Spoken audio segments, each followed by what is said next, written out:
தமிழ்நாட்டில் முக்கிய தலைநகரமாக விளங்கி வரும் சென்னை புறநகரில் கழிவறை வசதிகள் என்பது ஆபத்துக்கும் அசுத்தத்துக்கும் அடையாளமாக மாறி வருகின்றது.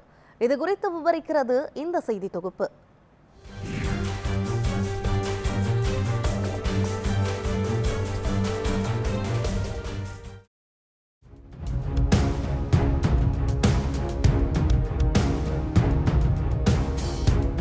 சென்னை புறநகர் பகுதியில் உள்ள பொது கழிவறைகள் என்பது மக்கள் பயன்பாட்டிற்கு என்றால் பெயருக்குதான். ஆனால் இந்த கழிவறைகள் தூய்மையற்றதும் துர்நாற்றம் வீசும் நிலையிலும் நோய் தொற்று ஏற்படும் அடிப்படையும் ஆகியுள்ளன. ஒரு கழிப்பறை என்பது வசதி அல்ல, அது ஒரு மனித உரிமை. இது குறித்து நியூஸ் 7 தமிழ் செய்தி குழுவினர் நேரில் சென்று கள ஆய்வு செய்வதை குறித்து இப்போது பார்க்கலாம்.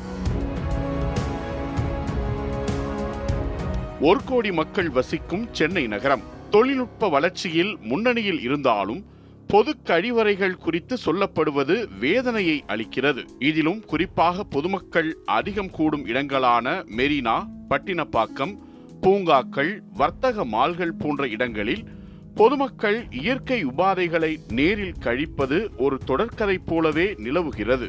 இதற்கான முக்கிய காரணமாக இருப்பது போதுமான பொது இடங்களில் பொது கழிப்பிடங்கள் இல்லாதது என்று மாநகராட்சி அதிகாரிகள் தெரிவித்துள்ளனர். இதனை தீர்க்க 20 ஆண்டுகளுக்கு முன்பே இலவச பொது கழிவறைகள் திட்டம் தொடங்கப்பட்டது. சென்னை புறநகரில் 3700க்கும் மேற்பட்ட கழிவறைகள் அமைக்கப்பட்டாலும் பெரும்பான்மையான கழிவறைகள் தூய்மையற்ற நிலையில் காணப்படுகின்றன. தனியாரிடம் ஒப்படைக்கப்பட்ட கழிவறைகள் மாதம் ஊதியம் வழங்கப்பட்ட பணியாளர்களால் 2 மணி நேரத்துக்கு ஒருமுறை சுத்தம் செய்யப்படுகிறது. ஆனால் சில இடங்களில் மட்டும் கட்டணம் வசூலிக்கப்படுகின்றன. மாநகராட்சி நேரடியாக பராமரிக்கும் கழிவறைகள் பெரும்பாலும் தூய்மையற்ற நிலையில் காணப்படுவதால் மக்கள் அதை பயன்படுத்த தயங்குகிறார்கள்.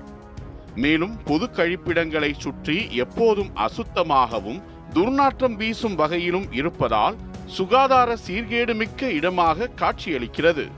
பொதுமக்களின் கோரிக்கைகளுக்கு இணங்க பொது கழிப்பறைகளை பராமரிப்பதற்காக மார்ச் 27ஆம் தேதி தனியாருடன் ஒப்பந்தம் செய்யப்பட்டது. இதற்காக நிதியும் ஒதுக்கப்பட்டுள்ளது. ஆனால் எந்த மாற்றமும் ஏற்படாமல் அதே அவலம் தொடர்ந்து கொண்டேதான் இருக்கிறது.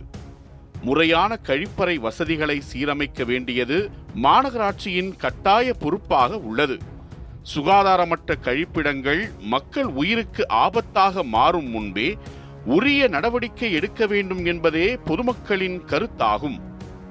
கழிப்பிட வசதிகள் என்பது சுகாதாரத்தின் அடிப்படையில் அதனை சீராக பராமரிக்க முடியாமல் போவது நகராட்சி நிர்வாகத்துக்கே ஒரு கேள்விக்குறியாக உள்ளது. சென்னையிலிருந்து நியூஸ் 7 தமிழ் ஒளிப்பதிவாளர் பரசுராமனுடன் செய்தியாளர் லட்சுமணன் பழனி.